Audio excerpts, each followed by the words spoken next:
we're living in an attention economy. Eyeballs are everything these days. And kudos to you because you're a brilliant talker. You know what you're saying. You're a shock jock, like you're a Howard Stern-esque type person. And some of the things you say are hyperbolic. Some of the things you say are true. Not everything is everything for you.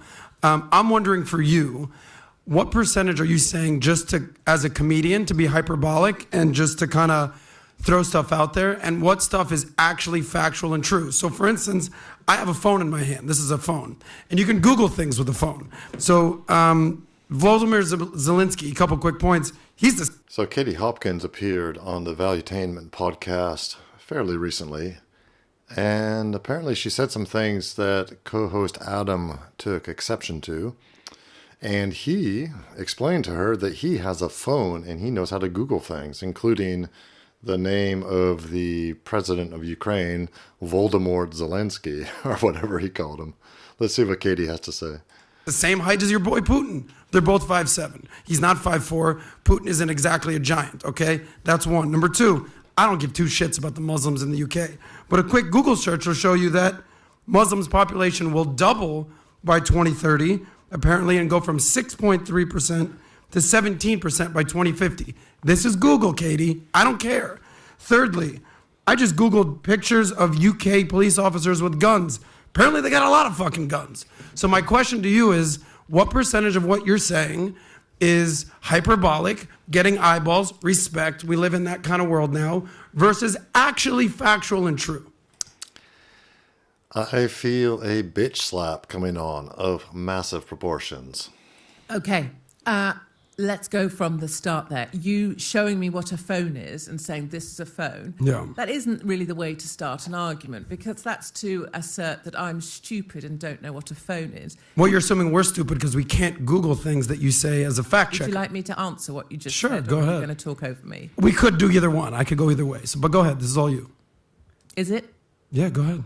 So starting off on that kind of tone, I don't think is necessary.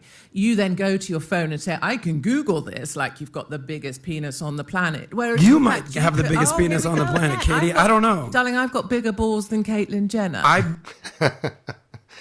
Yeah, Katie Hopkins definitely has bigger balls, not only than Caitlyn Jenner, but also than Adam Sosnick, because she has been doing this for years. She's a very brave English woman. She's suffered a lot for her anti-woke, anti-globalist, anti-establishment views. And Adam is a newbie compared to her. And he certainly has not got the balls that Katie Hopkins has. But I think she's about to show that. I actually believe you, Katie. I actually believe you. But go ahead. You're so bad at listening. And then when you stop talking, you say, go ahead for just a moment in time. You can Google anything. Why don't you Google my name and see what it says on Wikipedia? Because you'll find out that I'm both a monster, that I'm bankrupted, that I have no background or backbone. You'll find out that I've bedded everybody in the UK. Many of those things won't actually be true. So just because you Googled something, that doesn't really make you Elon Musk, darling, does it? It just means maybe you can use one or two of your hands, probably at one side of your hand more than the other. It's had more practice.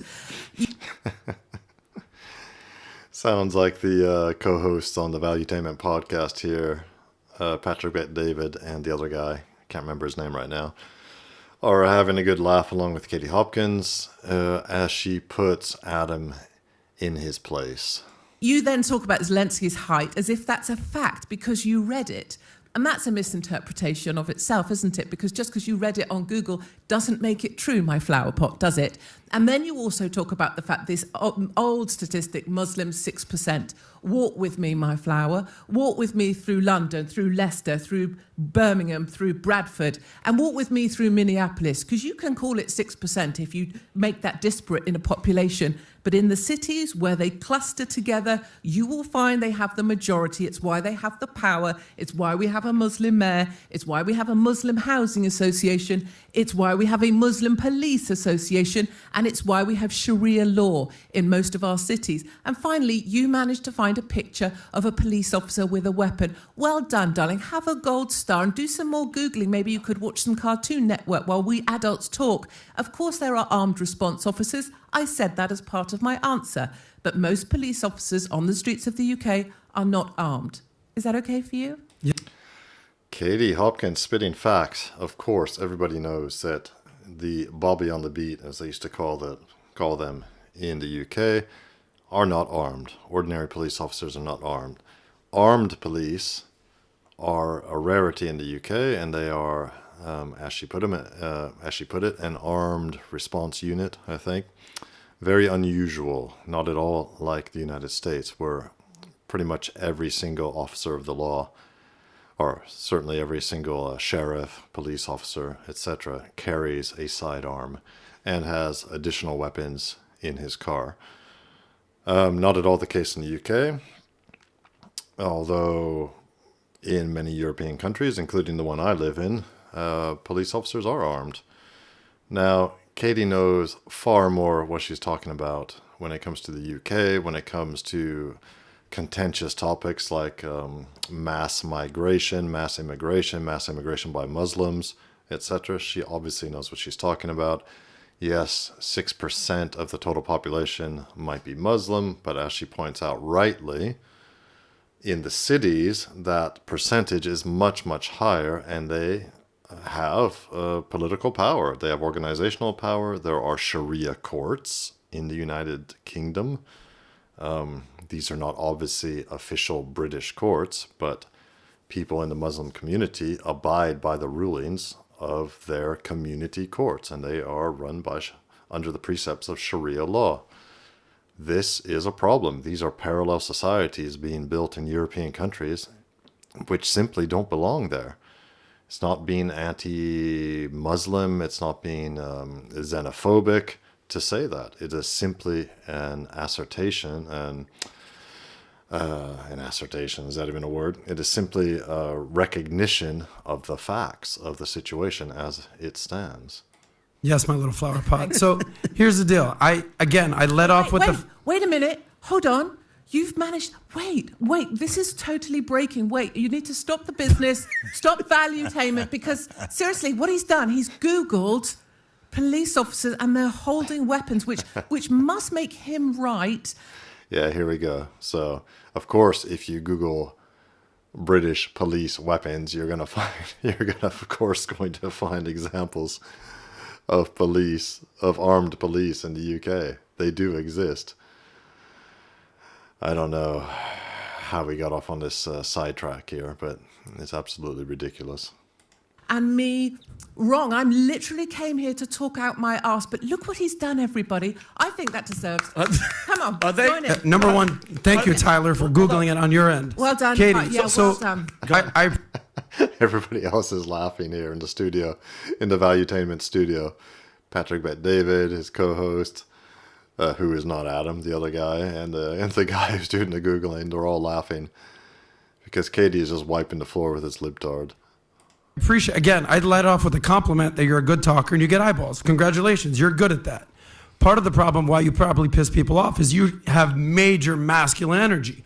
Or maybe she pisses people off, Adam, because she tells the truth, and many people do not want to hear the truth, especially those in power. So respect to you. So I know you're saying you're married. I don't know about that. I know you're saying that you're a family woman. It. You could Google it. But Katie, how can we trust Google, Katie? What is this nonsense he's spitting out here? This is ridiculous. He's acting like a child. And Katie is treating him appropriately. Why don't you? I'm using your words against you, beautiful. Ask Listen, to pull your little winky. I will. And he can Google my husband. You probably have a bigger dick than me, Katie. I don't know. And I'm packing. That will become so it's okay. a fact. That will become a fact if you I Googled guess so. it. Yeah, but I don't know if we can trust Google, darling. I don't know. So you're saying, I know, what was the point? The point is, I'm giving you a compliment. Point. You're hyperbolic. You get eyeballs. Respect. I'm also saying not everything you spew out there is accurate. What was the compliment? That you get eyeballs and that you're a good talker. No, I think if you're around for 15 or so years in the media, it would be, if you were spewing nonsense, you'd be caught out quite a lot. No, you'd probably be canceled everywhere. And then where were you canceled again? She has literally been canceled everywhere, as she's about to say. Literally cancelled from countries, my Okay. darling. Well, is that a good thing? Are you proud of that? I am actually, yes, Okay. I am. Well, proud then of it. kudos to you, Katie. I'm proud You're of doing being what you want to do in deported- life. I'm proud of being deported from Australia for going over there and calling out the tyranny of lockdowns. Respect. I'm proud of standing up for those people who had that done to them. What And did the Australians needed you? Like they needed Katie? No, and that's something I always make very... Are you even Australian? Which, Are you even American? which question do you want me to answer? Both of First, those. the second, there was Yeah. 3 actually. Are you questioning? So I am... I love how Patrick Bet David is just keeping a low profile, pretending to read his papers, and I think he's a bit embarrassed about Adam's attack against Katie Hopkins. What on earth is prompting him to do this? I'm not American. I Okay. am not Australian. Okay. And I come over here because I'm a respectful foreigner and an outsider that cares about your country. So you're a globalist. No, I'm not a globalist. Oh, I don't know. I Ridiculous don't. thing to say. Well, I'm just like if you go in and I honestly come to feel like- United States and basically get involved in politics, or you go to I'm not Australia sure get involved what in you're- politics. I'm not sure what you're doing. I'm not sure what you're not doing. what I'm you're asking you saying. genuine questions. What on earth is he going on about? Of course she's not a globalist. She is, as she presents herself to be. She's an English woman. She's very concerned about what is happening in the English-speaking world, the Anglosphere, as well as Western Europe, but in particular the English-speaking countries like Australia, like the United States. And she wants to help. She wants to point things out. And Adam has really got a bee in his bonnet about that. Like, what is his problem with Katie Hopkins? And see, I can't help but feel you're kind of angry, but I don't know why. Maybe I woke up on the wrong side of the bed today. Maybe I had a British girlfriend that you remind me of. I don't. Yeah, it sounds to me like he got up on the wrong side of the bed. He's just going off for no reason at all. Katie is a heroine of the cause. She is actually putting herself on the line. She's been doing it for years. She has lost a lot. She has suffered a lot. And Adam is just acting like a spoiled brat here. No idea what he's on about.